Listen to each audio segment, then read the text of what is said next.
So JD Vance might have delivered the most brutal journalist takedown yet.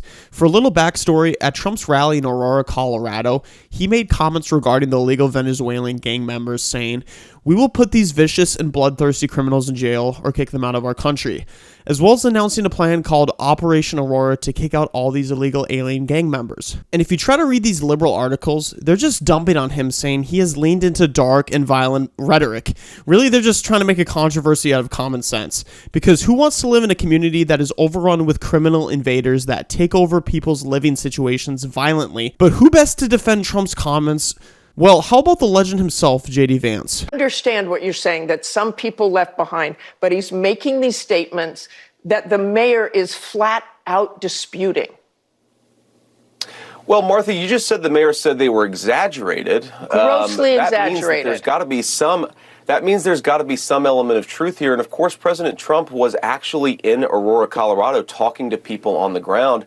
And what we're hearing, of course, Martha, is that people are terrified by what has happened with some of these Venezuelan gangs. Senator Vance, I'm going to to stop you because I know exactly what happened. Martha. I'm going to stop you. The incidents were limited to a handful of apartment complexes, and the mayor said our dedicated police officers have acted on those concerns. A handful of problems.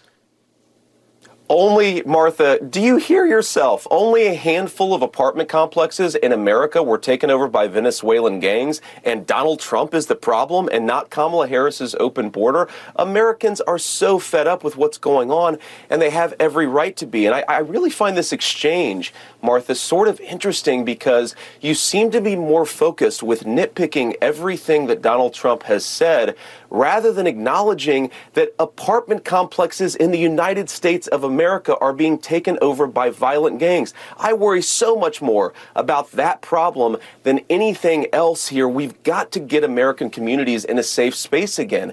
And unfortunately, when you let people in by the millions, most of whom are unvetted, most of whom you don't know who they really are, you're going to have problems like this. Kamala Harris, 94 executive orders that undid Donald Trump's successful border policies. We knew this stuff would happen. They bragged about opening the border, and now we have the consequences, and we're living with it. We can do so much better, but frankly, we're not going to do better, Martha, unless Donald Trump calls this stuff out. I'm glad that he did. Okay, let's just end that with they did not invade or take over the city, as Donald Trump said. I want to move on to just a few apartment complexes, no big deal. A few apartment complexes that the mayor did not seem was invading the entire city. Let's move on to women and abortion. What a comical transition. Let's move on to abortion since I can't argue with JD's facts.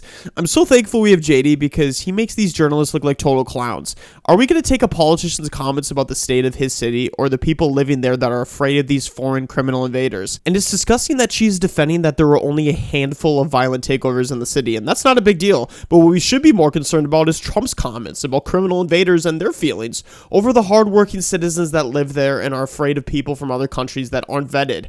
I know her top bosses want her to push certain narratives, but it's so obvious and embarrassing now with the lengths they go to attack Trump. At least try not to make it obvious.